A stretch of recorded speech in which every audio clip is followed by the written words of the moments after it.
El franquismo supone una quiebra en las tendencias modernizadoras de la República.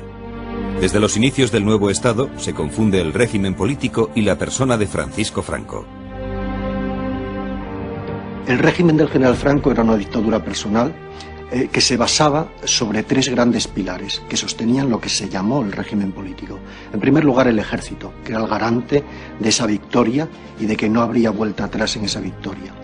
En segundo lugar, la Iglesia Católica, que no colaboró con el régimen, es que era parte del régimen, era un pilar, es la institución que garantizaba y que controlaba la vida cultural, las costumbres, la moral y una parte importante de la movilización y la sociabilidad de los españoles.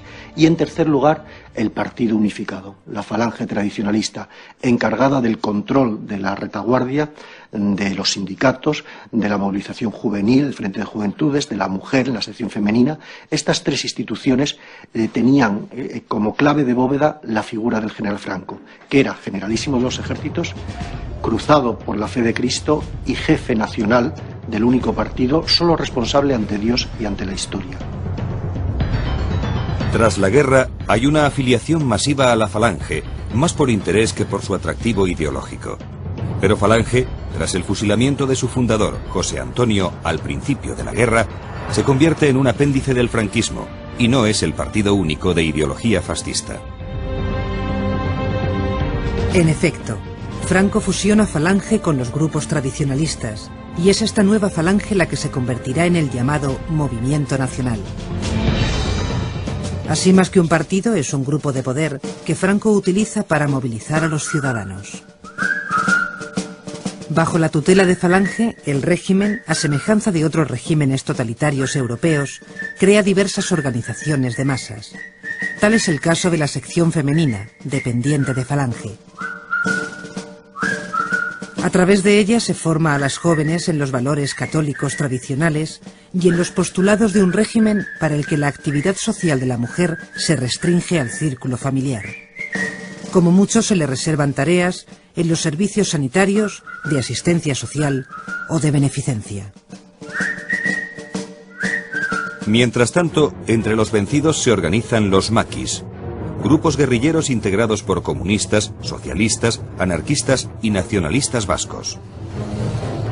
Entre 1945 y 1948 llevan a cabo acciones aisladas en las zonas más montañosas de la península. A finales de los 50 desaparecen los últimos grupos de resistencia. Al terminar la guerra, el país está lleno de desaprensivos que viven de timar a la población.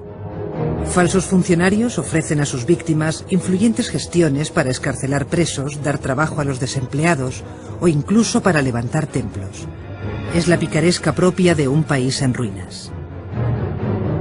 Para contrarrestar la carestía se impone el extraperlo, el mercado negro, aceptado como algo inevitable. Las cartillas de racionamiento reparten el poco pan, aceite, leche, arroz y huevos de que se dispone. Falta petróleo y electricidad, y España vuelve a la vela y al carbón. El régimen organiza la economía de manera autárquica, es decir, intenta vivir de lo que España produce, pero el país no posee todo lo que necesita. 5 meses después del fin oficial de la Guerra Civil Española, empieza la Segunda Guerra Mundial. España no participa en la contienda junto a Alemania e Italia por ser un país arruinado. También porque Hitler no accede a las peticiones de Franco, quien reclama la soberanía sobre Marruecos y sobre gran parte de la Argelia francesa, así como una importante ayuda militar para ocupar Gibraltar. No obstante, Franco, convencido de la victoria nazi, envía la División Azul a la Unión Soviética. 18.000 hombres para luchar, según el caudillo, no contra los aliados, sino contra el comunismo. En 1945, acabada la guerra, los aliados aíslan internacionalmente a España, que había demostrado su afinidad con el fascismo. El franquismo prefiere dar entretenimiento a dar cultura. 1 millón de aparatos de radio difunden seriales radiofónicos. Unamuno y Ortega desaparecen de los libros de texto. Frente a ellos se propone la cultura de la evasión, de la mano principalmente del cine. Se empieza rodando la grandilocuencia épico-militar para pasar por la comedia amable el folclore andaluz, el casticismo madrileño y las películas con niño. Y la revista se convierte en el único espectáculo donde la censura permite alguna licencia erótica.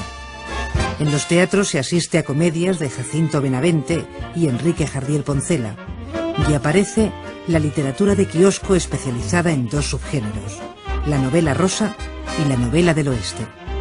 Los toros son especialmente bien vistos por el régimen. Los éxitos futbolísticos son empleados por el régimen para exaltar el nacionalismo. Las quinielas hacen soñar al pueblo. Es la subcultura de masas.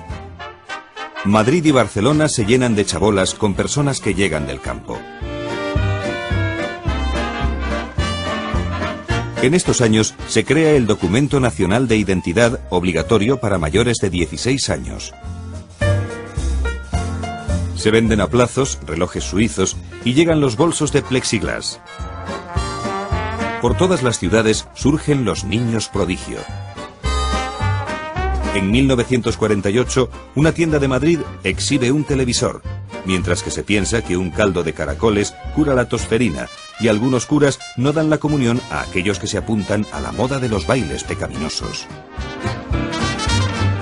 Así se vive en la España de la posguerra, con canciones melódicas, boleros y rancheras, al tiempo que Gila hace en sus monólogos la crónica negra de un país donde no se permite la blasfemia.